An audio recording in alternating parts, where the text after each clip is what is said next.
Nagbabalik po muli ang inyong lingkod at nagbabalita ng mga balitang dapat nating malaman dito sa ating bansa. Ito ang Balitang Pambansa. Ating ngang matutunghayan sa channel na ito kung ano ang nangyayari sa loob ng ating gobyerno at syempre tumutulong na rin sa ating mga mamamayan na malaman ang katotohanan dahil mayroon tayong karapatan na malaman ang tunay na nangyayari sa ating bansa. Ngunit bago natin panoorin ang balita, huwag niyo pong kakalimutan na mag-subscribe sa ating channel at pindutin ang notification bell para lagi kang maging updated sa ating mga bagong videos na ina-upload araw-araw. At sa ating mga solid viewers naman dyan ay maraming salamat naman po sa walang sawang pagsuporta. At syempre, huwag din pong kakalimutan mag-iwan ng like at i-share ang ating mga videos. At kung mayroon ka naman pang opinion, ang ating comment section ay bukas para sa inyong mga hinaing. Ito na nga mga kaibigan, ating panoorin ang buong video. Salamat po muli and God bless!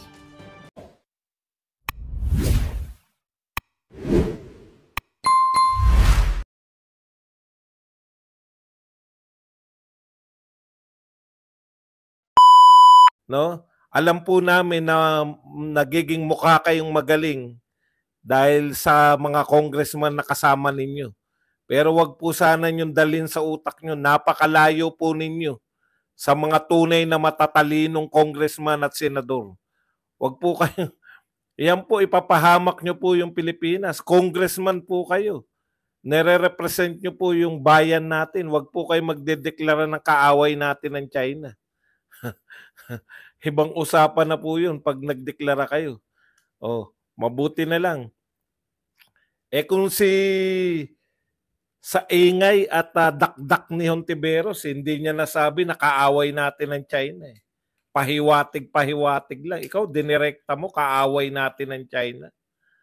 Hindi po obra yan. Huwag niyo pong ipahamak. Wala tayong digmaan with China. No? At hindi kayo ang magdedeklara niyan. Hindi ikaw, Congresswoman Luis Tro. Huwag mong ipahamak ang Pilipinas sa deklarasyon mong mag-isa. Hindi ikaw magdedeklara kung kalaban natin. Okay, tayong channel na may kinikilingan, may pinapanigan, una sa balita, huli sa impormasyon, kaya ano pang hinihintay nyo? Pindot na, okay? Ito po, itong si Mike Abe. Talagang, siyempre, Sabado po ngayon. Wala pong ganong balita. Titignan po na lang natin yung mga pinagsabi ng mga kalaban natin vlogger, no? Si Mike Abe talaga pinatutunayan nito araw-araw no, na siya ay isang matatawag na, wag naman nating kantsawan na dapat kasi bugok ang sasabihin ko, hindi, wag naman po, na hindi siya ganong katalinuhan. Ito po yung kanyang sinasabi, yung anti-Marcos camp daw po, ginagamit lang ang issue ng 2025 budget. Ayan, kasi mag-election. Alam mo, Mike Abe, mukhang may edad ka na naman. Hindi ka na bagito dapat, no? Ano ba ang trabaho ng oposisyon at saka ng vlogger na lang, wag na nating ano. Ano sa tingin mo? Yung trabaho ng mga vlogger na anti-Marcos o opposition. Trabaho ng mga vlogger yan ng oposisyon, no? Na maghanap ng mga anomalya. Kaya nga oposisyon eh. Huwag mong sabihin na naninira lang, no? Sagutin mo kaya. Kasi si Bersamin umaamin, hindi man umaamin si Bersamin na nakita niya na may blanco. Pero yung pagbaliktad niya mula po sa napakatinding pananalita na fake news nung nilabas nung bagong kinabukasan pagkatapos magsalita o mag-usap sa isang programa ni Congressman Ungab at ni Tatay Digong. Kinabukasan lang may sagot kagad si E.S. Bersamin, sabi niya fake news. Sinundan ni BBM, sabi ni BBM, sinungaling. O ngayon, bago na. Wala kaming kinalaman dyan. Naghuhugas kamay na, nagpo-Poncio Pilato na. No? Oh. Ikaw ang hindi talaga makaintindi. Anong paninira? Yung mga amo mo nga, naghuhugas kamay na eh. Naghuhugas kamay na, wala raw silang kinalaman sa mga blank items. O di malamang sa malamang, alam na ni Bersamin, nakita na niya na meron talagang blanco. Hindi naman katulad ng utak mo yan eh. Dating Chief Justice ng Supreme Court yan eh. Naintindihan mo? Hindi, talaga ako nagagalit. Pinapaliwanag ko lang dito sa may... Huwag mong isipin na lahat ng ginagawa, lahat ng sinasabi ng anti-Marcos ay paninira lang. No? Ito, trabaho naming manira. Hindi mo pa rin ba naintindihan? Trabaho ng mga oposisyon ang manira. Iba po yung paninira ng walang basehan. Kung aayon din kami, hindi kami oposisyon. Kung aayon din kami, hindi kami anti-Marcos. Kung aayon din kami, hindi naman kami katulad ni Larissa Ontiveros na nagsasabing oposisyon pero ayon lang ng ayon. Doon mo makikita yung kahinaan mo, Abi. Ikaw, trabaho mo bilang pro-government vlogger, ipagtanggol. Kasi kami naging pro-government vlogger din kami. Nung nakaupo si Tatay Digong, pro-government kami. Ang pagkakaiba natin, pinagtatanggol namin si Tatay Digong sa kanyang mga achievement. Kayo, paano nyo pinagtatanggol si Marcos? Maraming nanira kay Tatay Digong nung siya ay pinuno. Maraming nanira. Kala nga namin, kakampi ka namin. Di ba, Abi? Normal lang po yan. Pag oposisyon ka, titignan mo yung mga kamalian. Huwag mong gamiting negative sa amin yan. Dahil yung mga dilawan, sinasagot namin. Sagutin mo lang. Hindi yung sabihin mo, iiyak ka lang, naninira lang yung mga yan. Natural. Anong tawag mo rito? Pinupuri namin?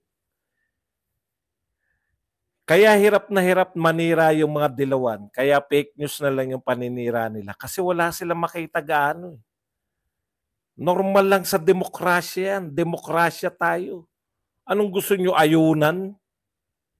Mag-ayunan na lang tayo na mag-ayunan. Ang problema nyo, kayo ang di nyo alam ang trabaho. Instead na ipagtanggol nyo si Marcos sa pamamagitan ng pagmamalaki ng kanyang mga ginawa, paninira pa rin sa Duterte. Feeling nyo, oposisyon pa rin kayo. Ang pakiramdam ng mga tagapagtanggol ni Marcos, para maipagtanggol si Marcos, kinakailangan siraan yung mga Duterte. Hindi po ganoon. Kayo ang mga bugok. Wala na naniniwala sa inyo. Yung taong bayan, sawan-sawa na sa kasisira nyo sa mga Duterte. Ito na nga yung anomalya. May blanco. Alam na nga ng lahat ng taong bayan na may blanco. Pati si Bersamin, umaamin na. Indirectly. Ang sinasabi niya lang, wala kaming kinalaman dyan.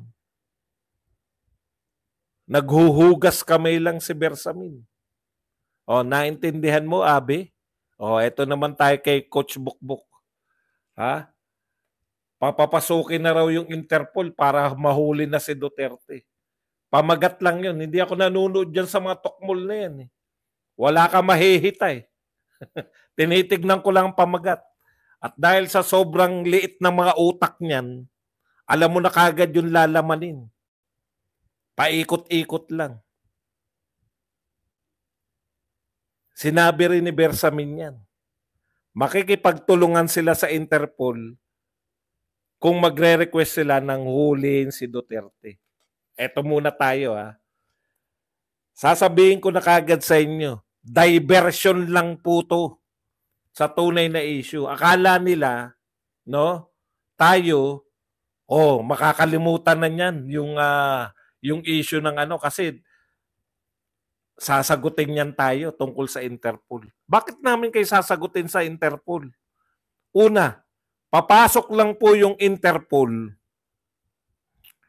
Papasok lang yung Interpol pagka may warrant of arrest na.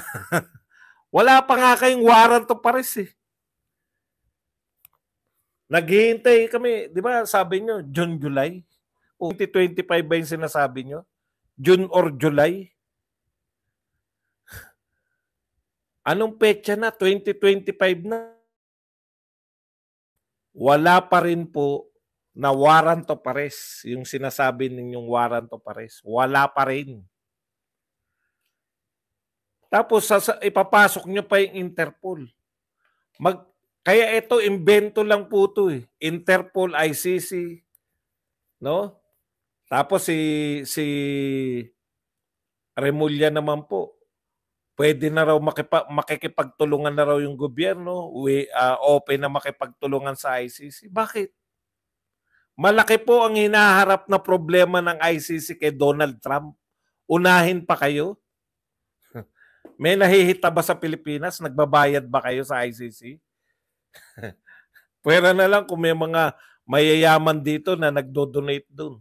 Alam niyo yung ICC, malaking ano yan. Ang malaking problema ng ICC, alam niyo kung ano? Yung pondo nila. Kaya ganyan yung attitude ng mga yan eh. Pwera na lang kung nagbabayad kayo ng malaki dyan sa ICC. Pero kung tokis-tokis lang kayo, hindi kayo, walang value. Magmumukha lang sila, mako-question lang sila. Napakaliit ng bansa. Alam nyo kung bakit nila yung Israel pinupunteriya at si Putin? Bakit ang merong warrant of arrest si Benjamin Netanyahu? Si Benjamin Netanyahu pa rin ba ang Prime Minister ng Israel? Bakit si Israel Prime Minister at si Putin ang merong warrant of arrest? Kasi kalaban sila ng Europe. Europe ang malaking mag-donasyon dyan. Ano nakita nila sa Pilipinas? Kung kayo nagdo-donate kayo sa ICC yan, pero akala nyo yung ICC? Tinatapat ko na kayo. Walang issue sa ICC, lalong walang issue ang Interpol. Kayo ang magiging go-between between ICC and Interpol. Hindi pa nga wala silang mahita rito sa Pilipinas. Pera-pera din yan. Walang sariling budget ang ICC. Umaasa yan sa donasyon ng mga bansa. At sino sa tingin nyo pinakamalakas mag-donate? Correct. Mga Europeans. Saan tingin nyo nakapokus yung mga Europeans? Di ba yung pagiging anti-Israel nila? At saka yung pagiging anti-Putin nila? May mahihita sila sa Pilipinas? Sikat ba yung presidente natin? Sikat ba tayo? Nagmumukha na kayong nakakadiri na po kayo. Masyado kayong nagpapapansin. Hindi naman kayo pinapansin. Ulitin ko po, walang mahihita ang ICC. Nung presidente si Tatay Digong, may mahihita ang ICC. Bakit? Kinakailangan kasi ng ICC, kung hindi man actual na persecution, wala sila na persecute na maayos eh. May narinig ba kayong na parusahan nila na world leader? Wala. Di ba? Kung hindi man sila makapag-persecute ng totoong world leader, makapag-contribute man lang sila sa mga kampanya, sa mga propaganda. Propaganda lang yung ICC. Bakit nung panahon ni Digong, active na active dito yung ICC? Kasi sikat si Digong. Tanggapin nyo't hindi, sikat si Pangulong Duterte nung siya'y nanunungkulan. Sikat siya. Yung war on drugs niya, hinahangaan ng mga leader ng buong mundo. Dahil mga maka-addict yung ICC, maka-addict yung mga Europeans, ayaw nilang ginagawa ni Tatay Digong. May value yun. Yung ICC, pag pinipersecute nila si Tatay Digong, may value yan, kakagatin ng press. Pag kinagat ng press, may silbi sila kahit wala silang napaparusahang world leader, pero sa yung projection nila ay nagpe-persecute sila ng mga malalakas na tao. Kaya may value po yun, yung paghabol nila kay Digong noon. Kailangan ito. Ang lalakas ng kinakalaban nito. Suportahan natin financially. So lahat ng kalaban ni Donald Trump, lahat ng kalaban ng Israel, lahat ng mga kalaban ni Putin, yan ang sumusuporta dyan. Nagdo-donate sila. Dahil si Duterte, katropa nitong nila Donald Trump, yung mga tinatawag na populist leaders. Basagin natin yung populist leader. Delikado yan. Takot sila sa ganyan yung mga popular na leader. Kaya nila napunteriya yan. Okay sa kanila yung pagsasampa sa ICC ng ikakaso kay Digong. Ngayon, ano ang tingin sa ICC pag nag-persecute ng Pilipino na hindi na si Tatay Digong na pangkaraniwang citizen, hindi po siya presidente? Walang value sa kanila yan. Kaya nga hanggang ngayon, wala nangyayari, di ba? Magmumukha lang silang mga, alam niyo yun, yung nagpapabida yung mga yan Malalaking world power, hindi kami natatakot. I-issuean namin ng mga warrant of arrest. May value sa kanila yun.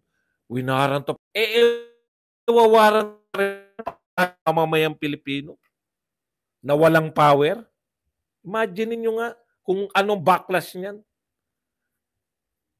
Sa samahan nila. Anong klase kayong samahan? Ang daming mga war crimes. Uunahin niyo yung isang bansa na wala namang kapanyarihan. Inuusig na nga yung anak. Sinasampahan na nga ng reklamong impeachment. Tapos, ganun po yan. Kaya hindi ako naniniwala dyan sa ICC nyo. Sinasara lang po natin para po wag kayong kumagat dyan. Ngayon, sinasabi nila, makikipagtulungan tayo sa Interpol. Hindi sa ICC kasi nasabi na nila na hindi makikipagtulungan. Nakakaya naman baguhin.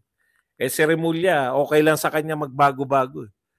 Pero si Bersamin hindi. Kahit papano, dati siyang Supreme Court Justice. Di ba? Ano sasabihin? Makikipagtulungan kami sa Interpol kung i-request. Paano mo may i-request? Kinakailangan meron munang warrant para sa ICC. Tapos magre-request siya sa Interpol. Tapos yung Interpol magre-request sa atin. Ang dami pang proseso. Wala pa yung simula. Di pa nga nag-iimbestiga Di ba? Naghanap pa nga ng testigo Imagine ninyo. Yung mga testigo naroon lahat. Puta, involved sa Pogo. Involved sa droga. Lahat involved sa AJK. Sila lang. 2 pangalan lang naririnig nyo, di ba? Matubato at Kanyas. Involved sila sa lahat.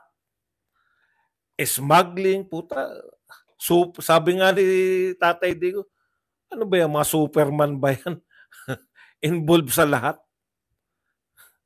Patawa kayo masyado. Kaya po yan, wala yan. Focus tayo sa vice scam. Ngayon, tignan nyo po yung mga reaction. Literal na tumatakbo si Kimbo, tinatanong lang. Naintindihan nyo na? Wala po yan. Diversion lang yan.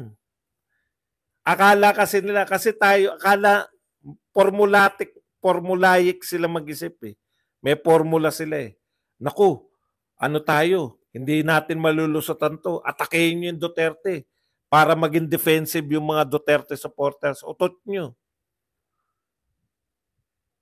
Sino ang nag-fill ng blanks? Di ba? Bakit tahimik si Martin? Bakit tahimik si Kimbo? Bakit hindi nga tahimik si Kimbo? Bakit tumatakbo si Kimbo? Ibabalik namin sa inyo yung sinasabi nyo kay BP Sara. Bakit ayaw magpaliwanag tungkol sa Piatos? Ayaw magpaliwanag tungkol sa confidential fund? Confidential nga Eto ba, confidential ba to? Hindi nyo po pwede. Sinasabi ni VP Sara, bakit ko ipapaliwanag yan? Confidential nga. Ang tanong, confidential ba yung budget? Hindi. Bakit wala nagpapaliwanag? Yung pagtakbo mo, Kimbo, halatang halata ka.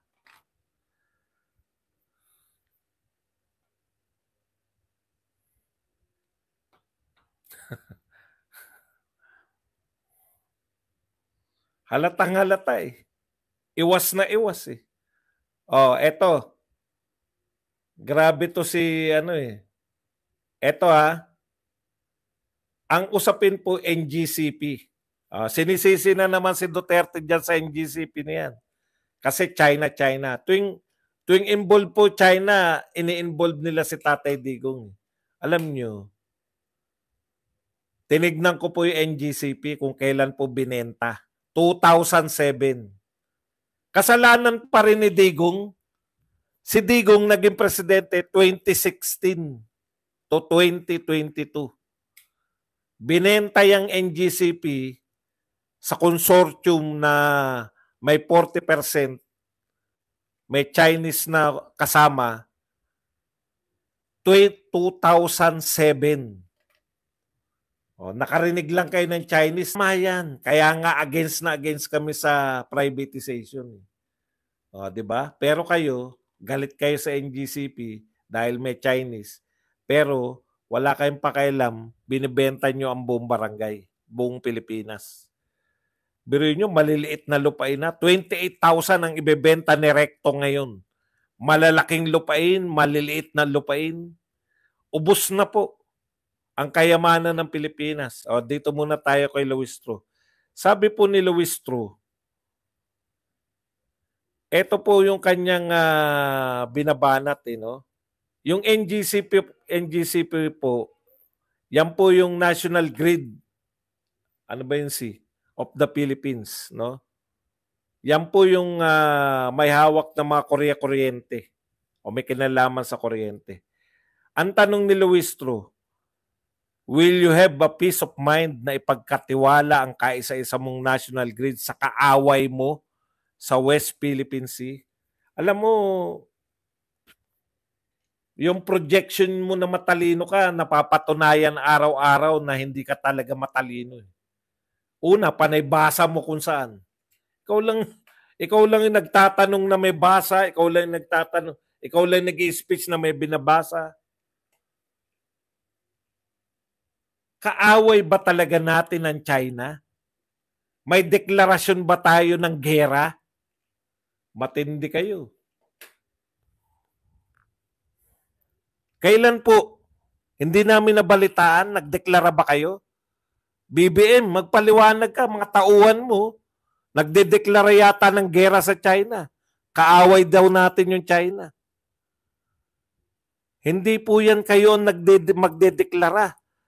May republika ba kayo, mga congressman? Huwag nyo kaming idamay. Pucha, gera, kaaway. Tindi nyo. Kayo na lang, makipaggera sa China. Makipag-away. Puta, simpleng bagay nga, hindi nyo malutas eh. Baha nga, hindi nyo malutas, ang lakas ng loob nyong ituring na kaaway yung China. Yan po ang setup ng utak nila, kaaway natin ng China eh. Di maiiwan tayo kay Donald Trump. Kakampi natin si Donald Trump, ang US. Ito pahayag ni Donald Trump ngayon lang. Sabi ni Donald Trump, we look forward to doing very well with China and getting along with China. Hopefully, China can help stop the war with in particular, Russia and Ukraine. Kakatulungin pa ni Donald Trump yung China para matigil yung digmaan sa pagitan ng Ukraine at saka na Russia. May tunay na digmaan yan. Tapos sa tingin nyo, dito sa atin, digmain natin yung China, tutulungan tayo ni Donald Trump. Nagpapatulong nga siya sa China para matigil na yung digmaan ng Russia at Ukraine. Kayo, ang turing nyo sa China, kaaway. Kakampi ni Donald Trump yung China. Oh. Sino magiging kakampi natin kung kaaway natin ng China? Magkakampi na si Donald Trump at yung China. Wala kayong yung anong tawag doon? Hindi kayo marunong ng diplomatic relationship. Eh. Hindi kayo marunong mag-aral ng kasaysayan. Sa panahon na matigas tayo sa China, doon tayo nakukunan ng teritoryo. Sa panahon na nakikipagkaibigan tayo, doon po tayo nabubuhusan ng biyaya. They have a great deal of power over that situation and will work with them. I mentioned that during our phone conversation with President Xi.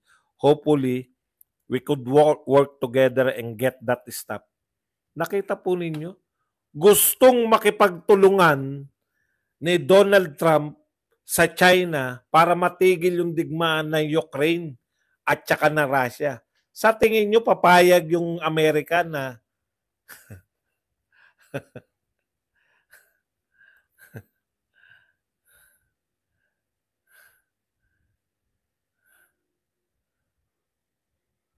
okay, ito po ang pahayag. Maramdaming pahayag. Ngayon lang po kahapon ni President Marcos.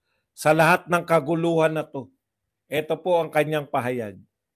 Sinisiraan nila ako dahil hindi nila makuha ang gusto nila sa akin.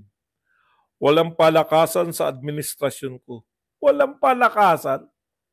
Kahit kakampi pa kita, kung may kasalanan ka, mananagot ka. Di yan pamumulitika. Hostisya yan. Hostisya. Antindi, no? Ha? Okay yan, Mr. President.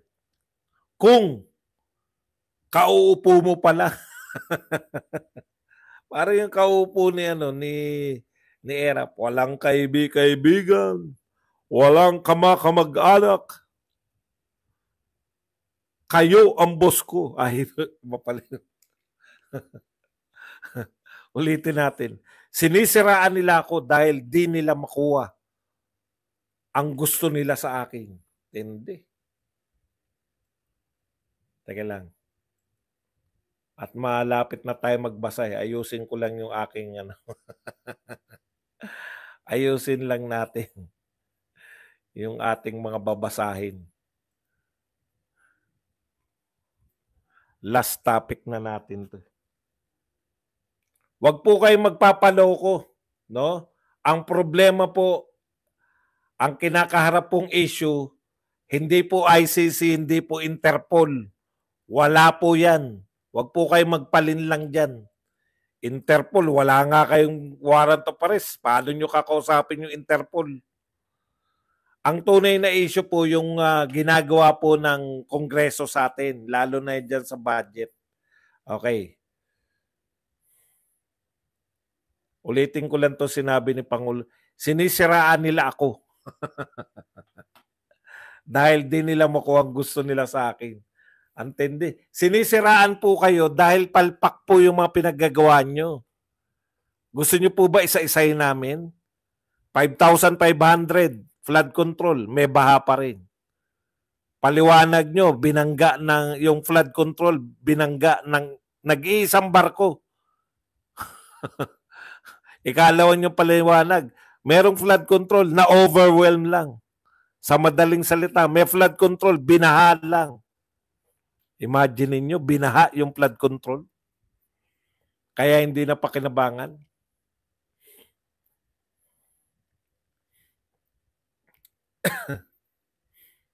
Okay. Hindi kayo sinisiraan, Mr. President, dahil may gusto kaming makuha sa inyo na hindi namin nakukuha. Wala raw palakasan sa administrasyon ko. Walang palakasan? Bakit nagagawa ni Martin Romualdez na taasan yung budget ng kanilang houses? House of Representatives, doble o mahigit pa sa doble yung tinaas. Senate, tinaasan din. pampalubag-loob sa Senate? Bakit kung walang palakasan, no, sa inyo, bakit yung mga pinagkakagastusan ninyo ay yung mga proyekto ni Martin Romualdez na akap, walang katapusang pamimigay ng ayuda, na wala naman pong, hindi naman po nakakapag-contribute sa atin. Okay. Kahit kakampek pa kita, kung may kasalanan ka, mananagot ka, di yan pamumulitika, hustisya yan. Tanong po, meron na po ba kayong naparusahan? Isa man lang sa inyong mga cabinet official. Ang dami na pong problema ng Pilipinas eh. Di ba?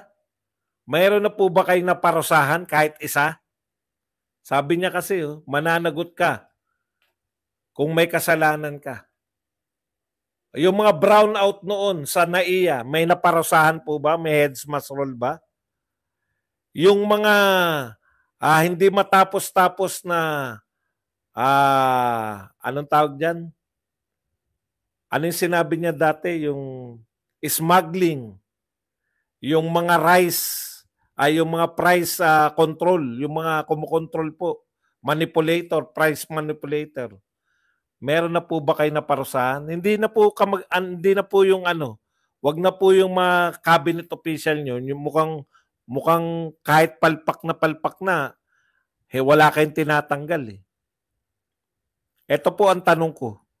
Yung po bang mga smuggler, yung po bang mga price manipulator na sinabi nyo nung inyong pangalawang SONA, may naparusahan ba kayo?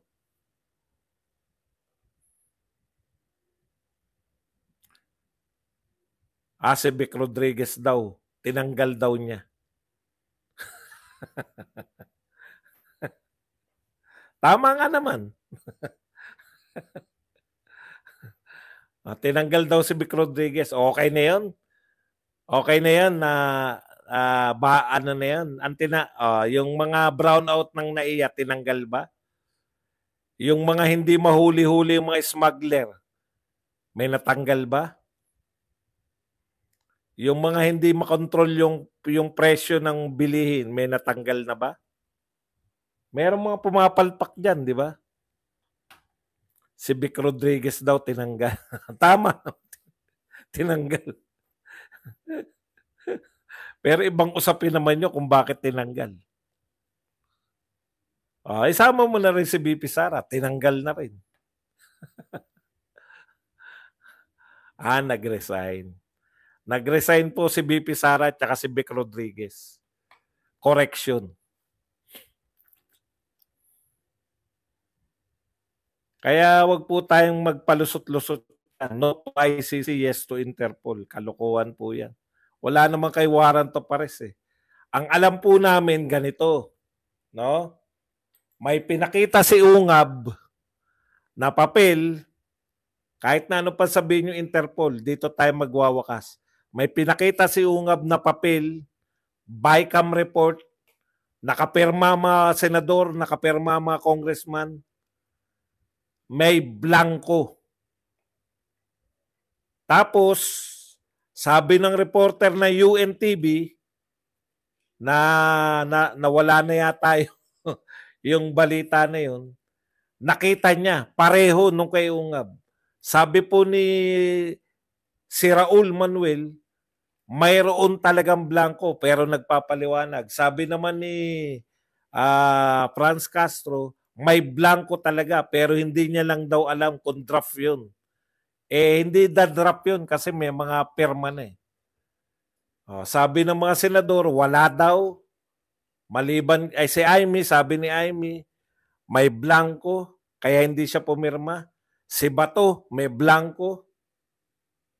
Si Shelo Magno, nakakuha daw siya, binigyan daw siya ng isang senador. May blanco, parehas nung kay Ungab yung nakuha niya. May blanco. Yan po ang usapin. No? Sabi ni Bersamin nung una, fake news. Nung napatunayan na